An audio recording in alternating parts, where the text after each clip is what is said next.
The first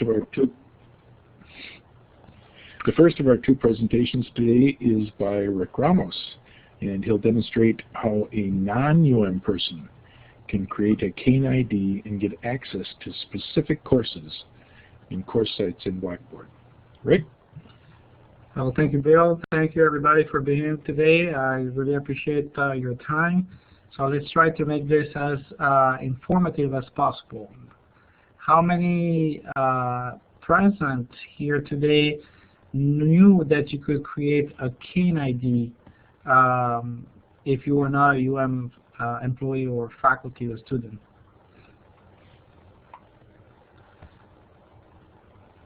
Hello? Yes? Okay. Use the green check mark if you to answer. Okay? Green or the red. Okay. So, all right. Good to see. All right. Everybody can create a CaneID at the University of Miami. It's not a secret garden in a vault that nobody can access it. Basically, the CaneID is a username and password authentication process that provides access to multiple university systems. Basically, it's a username and password to access everything.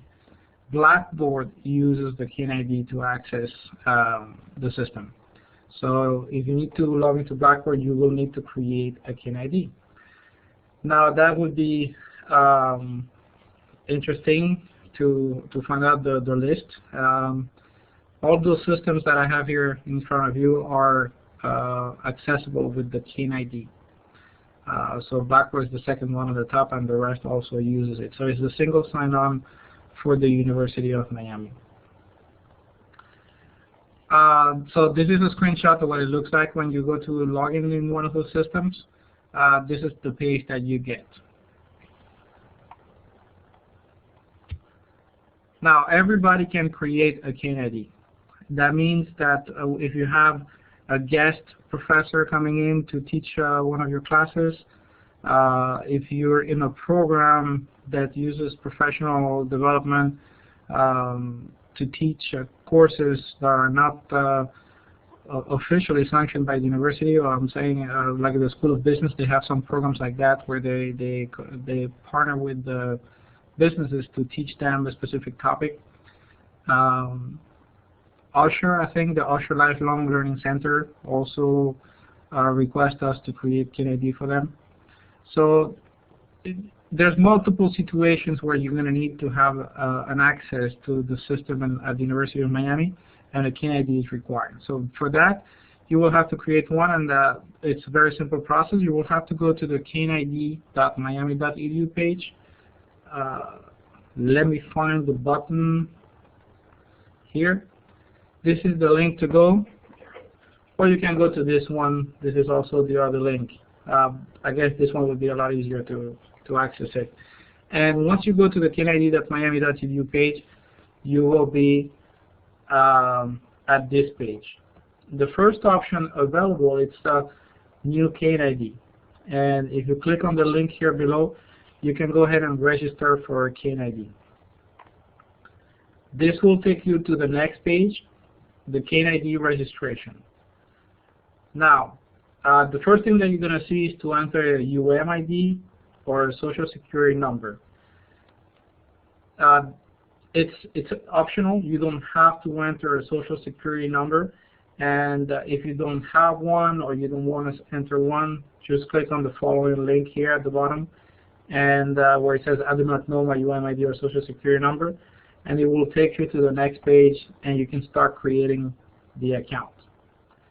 So now the first part of the page is enter your basic information, like your first name, your last name, your date of birth, and entering an email address. That's basically what's required on this first part, and then entering your address information. Make sure that this is correct. When I was doing the testing, creating this, I entered this fake ID, and I got a return message saying that the system could not detect this as a valid address. So it will be, I guess it's important for you to put a valid address when creating your CaneID. And all those fields have to be completed. Even though the state or territory and zip code are not mandatory, I also get a message telling me that I need to fill in those cells, those boxes. Once you get that, you're going to create the password for your CaneID. So you're going to enter the new password and you're going to confirm it, making sure they both match. Otherwise, it will not work. After that, the system has been giving me some issues, so I could not get any more screenshots. After that, you will get a confirmation of what your CaneID is, and you will be assigned a UMID. Now, the UMID is commonly referred in the university as the C number. It's this number that starts with a C and has 8 numbers after that.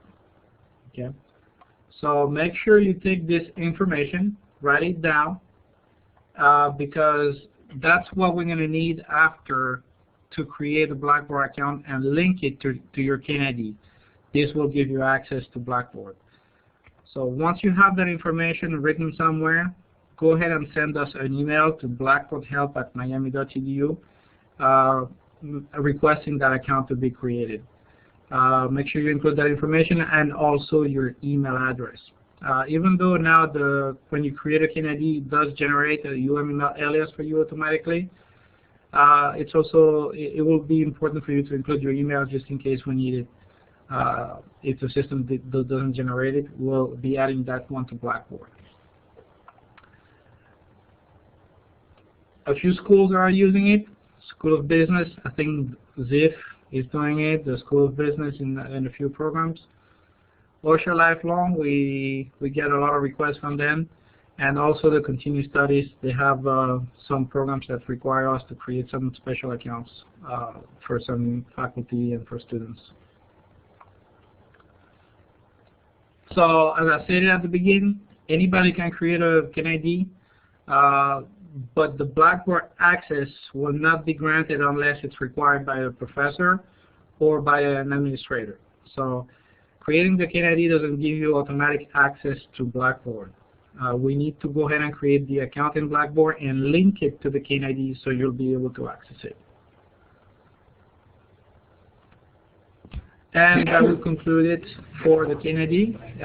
Does anybody have any question on the process, the procedure, anything else that you would like to know about it?